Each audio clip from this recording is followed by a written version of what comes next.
একটু একটু করে কিন্তু গরম চলেই এলো। গরম মানেই কিন্তু এই হচ্ছে চাল কুমড়া।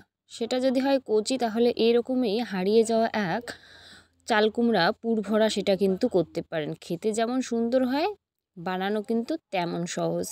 আর এটা কিন্তু এই চাল কুমড়া, কচি যে চাল কুমড়া হয় সেটা দিয়ে যদি একবার তৈরি করা যায়, এক থালা ভাত কিন্তু আপনারা খুব সহজে অনায়াসে খেতে পারবেন। এটা যে এত টেস্টি হয় না, মানে বলার মতো না। দেখতে যতটা লোভনীয়, খেতে হয় ভীষণ সুন্দর। তো চলো রেসিপিটা দেখতে থাকো, আশা করি আপনাদের ভালো লাগবে।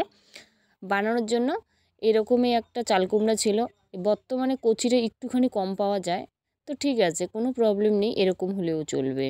একটুখানি এটা কিন্তু বীজ আছে এটার মধ্যে, তো কচিটা হলে আরও কিন্তু ভালো হতো। একদম যেটা কচি ছোট সেটা কিন্তু হলে আরও ভালো হবে। তবে এরকম দিয়ে করলে যে খুব খারাপ হয় তা কিন্তু নয়।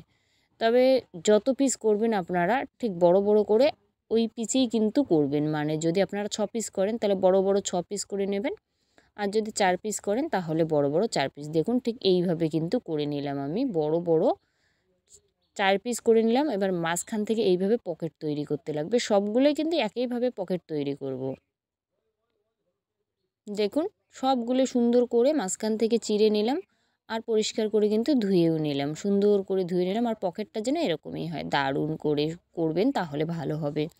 ধোয়ার পরে এক সাইডে রাখার পরে কাঁচা লঙ্কা যে আছে, সে কালো সর্ষে, জিরে, নুন, আদা, এটা কিন্তু শিলনোড়ায় ভালোভাবে বাটার পরেই দেখালাম। এরপর আছে এইখানটায় সেদ্ধ আলু ম্যাশ করা, মশলাটা দিয়ে দিলাম, স্বাদমতো একটু নুন হলুদ দিয়ে খুব ভালো করে এটা মাখিয়ে নেব।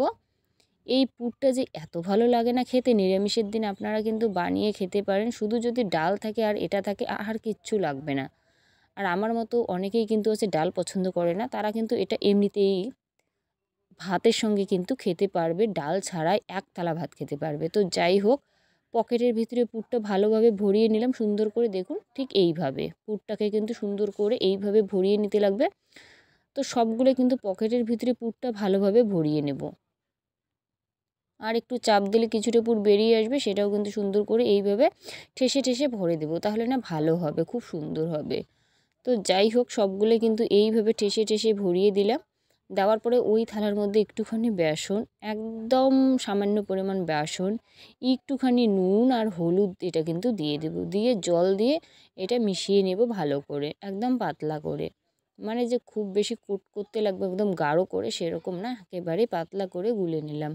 নেওয়ার পরে এই যে চাল কুমড়ার যে আছে পুর ভরা, সেটা কিন্তু বেসনের গোলার মানে ডুবে ঠিক এইভাবে দু পিঠ উলট পালট করে ভালোভাবে কোট করে নেব। খুব ভালো করে এটা কোট করে নেব। দেখুন ঠিক এইভাবে একদম পাতলা যে ব্যাটারটা, ঠিক এইভাবে কোট করে কিন্তু সুন্দর করে নিতে লাগবে। এটা কোট করা আমার রেডি। এই পাশে কিন্তু কড়াই বসিয়ে দিয়েছি। আর কড়াইটার তেলটা যে আছে ভালোভাবে গরম করার পরে এটা কিন্তু দিতে লাগবে। আর তেলের পরিমাণটা একটু কিন্তু বাড়িয়ে দিতে লাগবে, তবেই কিন্তু এটা ভালো হবে। এক পিঠটা দিয়ে আর এক পিঠে কিন্তু এইভাবে বেসনের গোলাটা দিয়ে দেব।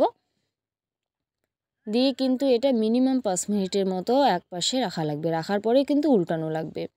এটা কিন্তু উল্টে পাল্টে একটু সময় নিয়ে ভাজা লাগবে। যেহেতু মোটা মোটা করে কাটা আছে চাল কুমড়োটা, একটু সময় নিয়ে ভাজার পরে কিন্তু যখন দেখবেন এরকম লাল লাল হবে, তখন কিন্তু তেলটা ঝরিয়ে এইভাবে তুলে নেব। দেখুন কত সুন্দরভাবে এটা রেডি হলো। আর কালারটা দেখে বুঝতেই পারছেন কতটা সুন্দর। আরও কিন্তু 2 পিস ছিল, তো সবগুলো ভাজা আমার কমপ্লিট। দেখতে এটা যতটা লোভনীয়, খেতে হয় ভীষণ সুন্দর। একবার কিন্তু এইভাবে বানিয়ে দেখতে পারেন, জাস্ট অসাধারণ, বলার মতো নয়, এত টেস্টি হয় যে মানে বলার মতো না। এটা থাকলে আর কিন্তু কোনো সবজির প্রয়োজন হবে না, এতটাই টেস্টি হয়। তো যদি এরকম রেসিপি আপনারা একবার যদি বাড়িতে বানিয়ে দেখেন, আশা করি বারবার বানাতে ইচ্ছে করবে। আর খেতেও তো ভীষণ সুন্দর হয়, আর সময়টাও কম লাগে। তো একবার যদি বাড়িতে বানিয়ে দেখেন তাহলে কিন্তু এটা জানাতে ভুলবেন না কীরকম হয়। আশা করি রেসিপিটা আপনাদের ভালো লাগবে। ভালো লাগলে অবশ্যই লাইক কমেন্ট শেয়ার করে দেবেন। আর যদি এই চ্যানেলের প্রথমবার আমার রান্নার ভিডিও দেখছেন, প্লিজ চ্যানেলটাকে সাবস্ক্রাইব করে রাখবেন। পাশে থাকা বেল আইকনটি প্রেস করে রাখবেন, যাতে আমার রান্নার ভিডিওগুলো সবার আগে আপনার মোবাইলে পৌঁছায়।